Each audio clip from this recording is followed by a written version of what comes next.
Here we see Discovery on the launch pad out there. Everybody talks about how things move so fast in the space program. In our case, it took 2 months to get from T-minus 4 seconds to T0. So that's not always true. Fortunately, the weather was just beautiful out there. It was nearly perfect. I think probably the best weather we've had for any of the shuttle launches yet. Here we show the main engines igniting, and the twang, the orbiter moving, was very apparent to all of us in the cockpit. You can see the twang. Those are the bolts firing on the solid rocket boosters. There was no doubt when the solid rocket boosters fired that we were going someplace in a hurry.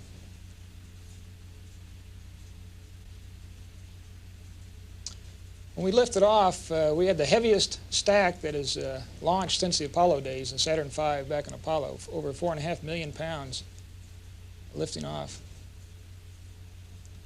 You'll see the roll right here. The roll seemed dramatic to us, I guess, because we're on the outside of the stack and the real world was out there. It was a lot more dramatic, of course, than the simulator had been. We were actually carrying the heaviest payload by about 10,000 pounds that had been carried by the shuttle. We had over 47,500 pounds of payload we were lifting. You can see the shock wave right here. It's just behind the windows on the top of the orbiter as we're going through the maximum dynamic pressure during ascent. We're actually throttling the main engines back here in 2 stages to get through the maximum dynamic pressure. As you can see, it's a beautiful day. We had separation of solid rocket boosters and a little film over the windows, just like we'd had on all the previous flights, but not objectionable.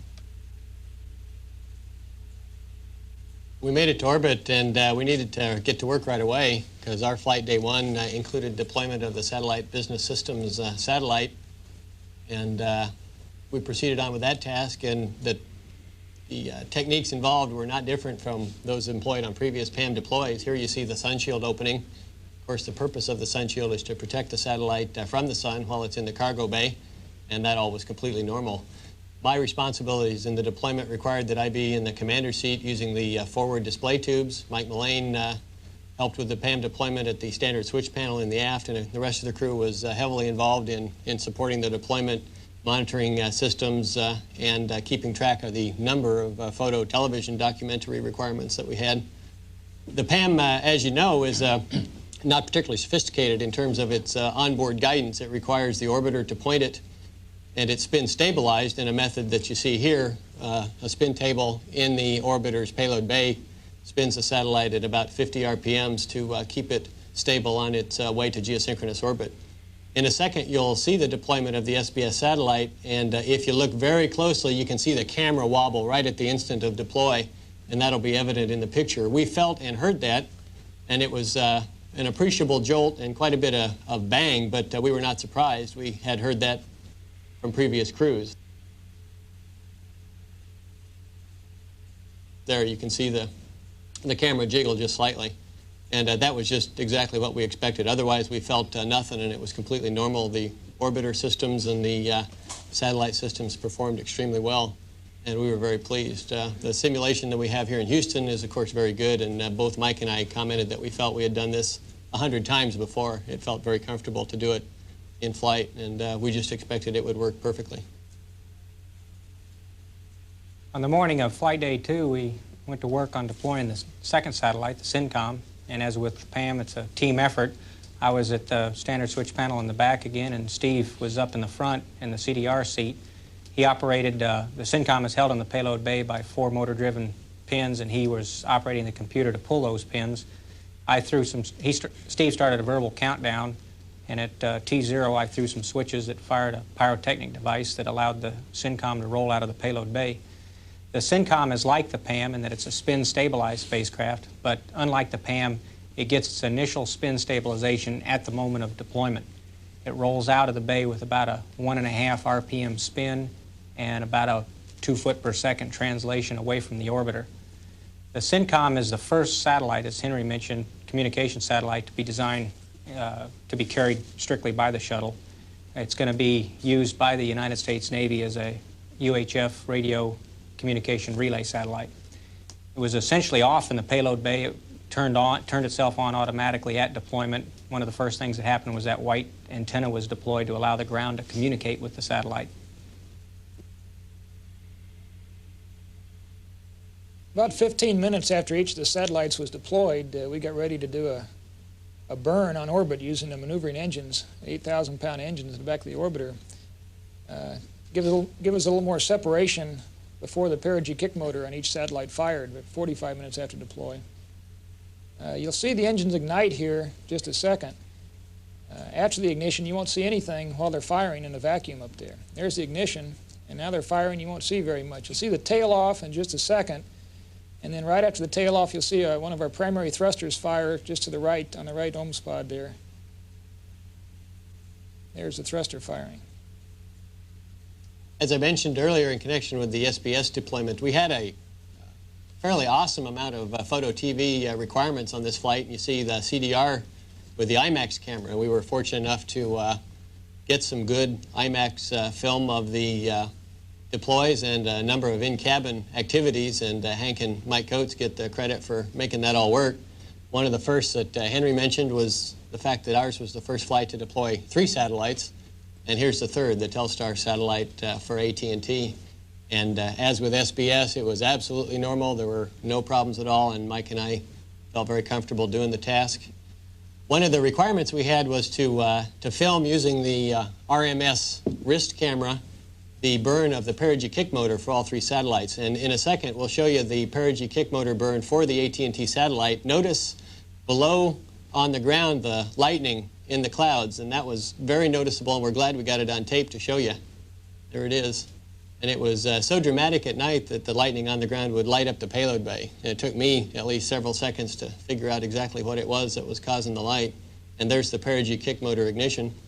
In all cases, the motors burned exactly as predicted, and it's a fairly easy task for the crew to monitor that burn. And as I mentioned, Judy had to position the arm from the cradle position to the observing position after each deploy. And you can see the AT&T satellite on its way to its transfer orbit, which from our point of view appeared to be nearly in the direction of the constellation Orion, which you see in the upper right-hand corner above the Earth's limb. And we were very pleased with that shot. We thought that was quite nice. Beginning on flight day 1, I started the electrophoresis operations in space payload. Some of the operations included interaction with a microcomputer at the electronics center of the payload, which you see behind me in this picture. The majority of the payload work was with the fluids system module, the large module that you see me working at here.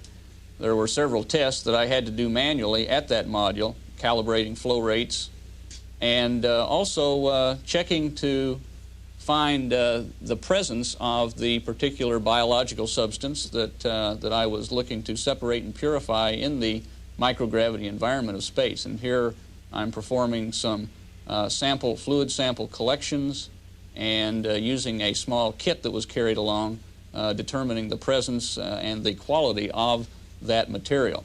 The payload operations, although hampered by some problems, went well. We extended a large solar array wing several times during the flight. This is the largest structure ever deployed in space. It was 1,300 square feet, yet it only weighs 300 pounds. The purpose of the array is to supply electrical power to a spacecraft or a space station by using the sun's energy. A wing this size has about the same capability as one of the orbiter's fuel cells, which is just about as much power as we typically use on orbit.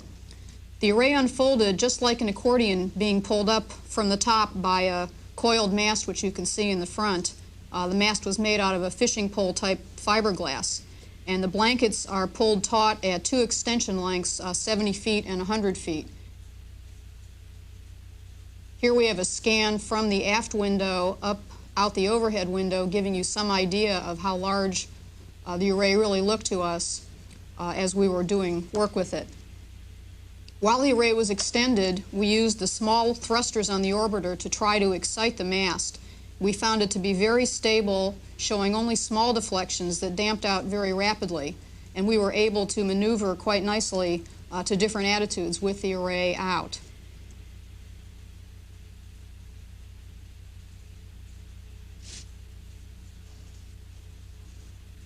Here we're coming across Baja.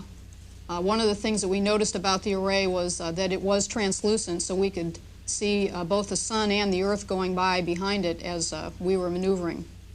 All in all, it was a good flight test for large space structures with potential future use in either space-based construction or in space station operations. And it's also a potential prototype of an inexpensive power source in both dollars and weight of the future for NASA.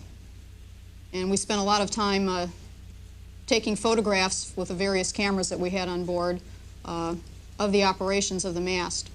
Here you see it extended to 100% with the intermediate tension bar, the white bar across the bottom, and it was quite large.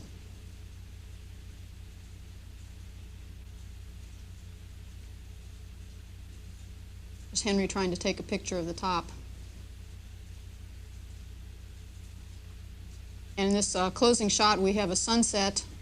You can see the sun shining through the array. We were tail sun at that time, and you see the shadow of the vertical tail on the left bottom portion of the array.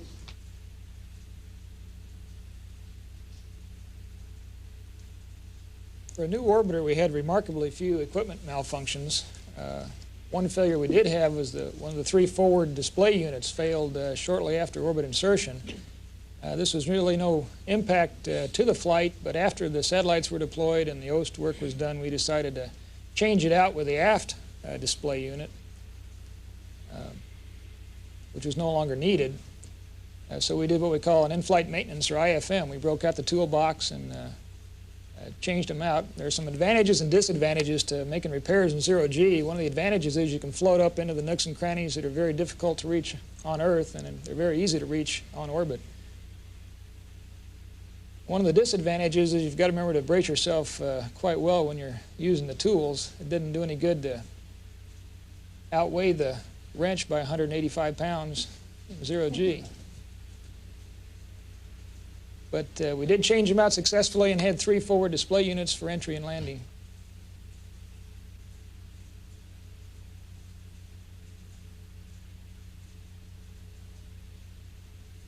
It was along about the same time that we were doing the IFM that we discovered we had the icicle on the dump port. And at this particular time, we were going to go out and break it off. Judy came up and handled the communications and kept me honest with the RMS while we were doing this task, double-checking on the procedures. The ground really did a super job in putting together the procedures to do it. Here's what it looked like as we started the wastewater dump. You can see the size of the icicle on the supply port. Now watch very closely at the bottom, the wastewater dump port, and you'll see that big icicle growing right before your eyes. It grew dramatically fast. I couldn't believe what we were looking at. We immediately stopped the wastewater dump and then spent 2 days with that side of the spacecraft to the sun to try to warm up the icicle a little bit and let it sublime. We were somewhat successful in that. As you'll see here shortly, the size of the icicle was reduced.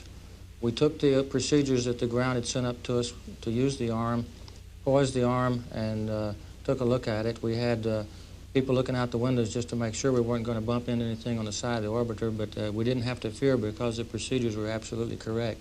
Here's what it looked like the day we went to knock it off. You can see it is reduced in size, but it's still there. We're moving in very slowly with the arm now. And what happened as you move in, you lose sight of it in the camera, so you just have to keep going. If you watch closely now, you'll see a little piece of ice go chipping off up to the top right-hand corner of the screen, and that's when we hit it. There it goes, a little chunk of ice there. Had no trouble whatsoever executing this procedure with the arm. The arm worked beautifully, as it has on all our flights. And when we pull back here, you can see just over the top of the end effector of the arm there, a little black spot. That is the dump port, and the ice is gone. Mike Mullane took this picture out the window as the chunk of ice floated by, and you can see it's a pretty good-sized chunk of ice. We were really relieved to see it gone. It wasn't all work. Here's Judy and Steve playing a little handball with our flight mascot. Zero gravity was a lot of fun.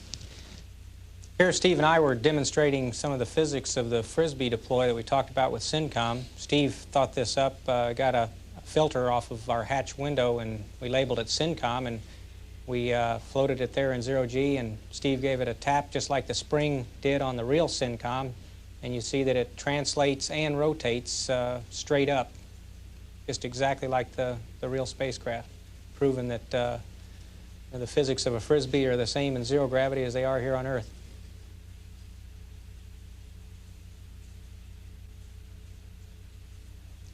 Wanted to show you a little bit about our food preparation. We carry mostly dehydrated food because we have water manufactured as a byproduct of the fuel cells.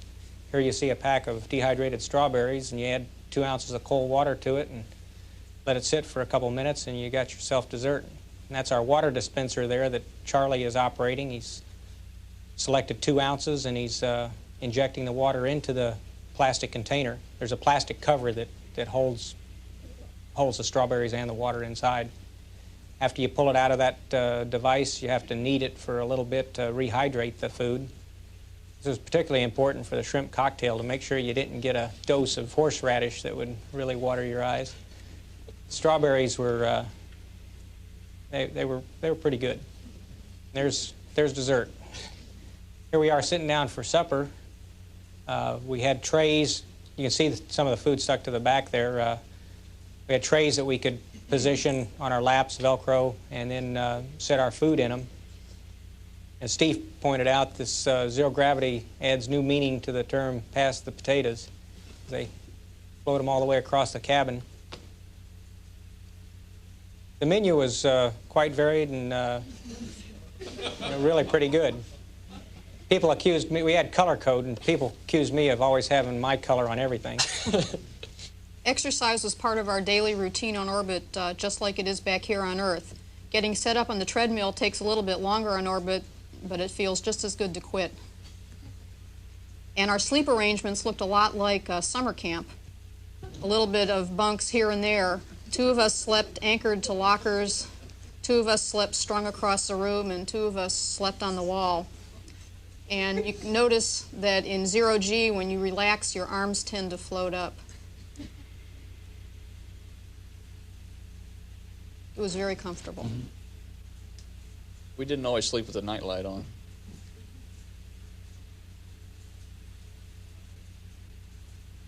Well, we chose a sunset as to all good things must come to an end, and you can see some thunderstorms sticking up in the limb of the Earth there on the horizon. Sunsets from space are absolutely beautiful. You've heard us say this many times. It's still true, and it's difficult to capture all the color on camera. We had a good flight, and we came home. Here you see the RCS jets firing as the tracking cameras at Edwards picked us up a little over 100,000 feet. We had some test inputs that were put in by the computer, 11 sits tests throughout the entry, to get data to verify the aerodynamics of the orbiter. And when those tests went in, it caused quite a bit of jet firing. When the last test was over, at about 0.9 Mach, I took over manual control of the orbiter and then guided it around the head and alignment circle to a final approach. As we turned on final here, you'll see some streamers pull off the wingtips as we get the final alignment. Here we're about 13,000 feet picking up speed. We're about 280. Push over into a 19-degree glide slope. Somewhere around 2,000 feet, 1,800 feet, we begin to flare the vehicle out to a more nominal 1.5-degree glide slope. At 300 feet, Mike put the gear down. That was a good sound to hear that coming down. And we bring it in then for going down closer to the runway, where we break the rate of descent even further. The orbiter flies extremely well. I was quite pleased with it. It's a good, solid handling airplane. Brought it in for a landing that we were all proud of, and about 185 knots, started the nose down. The nose went down per normal. To us, it seemed like it really banged down hard, but it always does because of the negative angle tack you have. Braked it to a stop. Took us, I guess, 25 or 30 minutes to get the orbiter shut down. The thing about the orbiter is you're not through flying until you get it all shut down. That takes a while. Got our legs under us and came out and looked at it. It was an extremely clean airplane, as you've probably seen in the pictures. It came through in fine style, minimum tile damage, and the systems on board were in extremely good shape. So we're real proud of it. It's a welcome addition to our fleet. We now have 3 airplanes in our national transportation fleet. And I think we're in a position now that the agency can really go get serious about flying.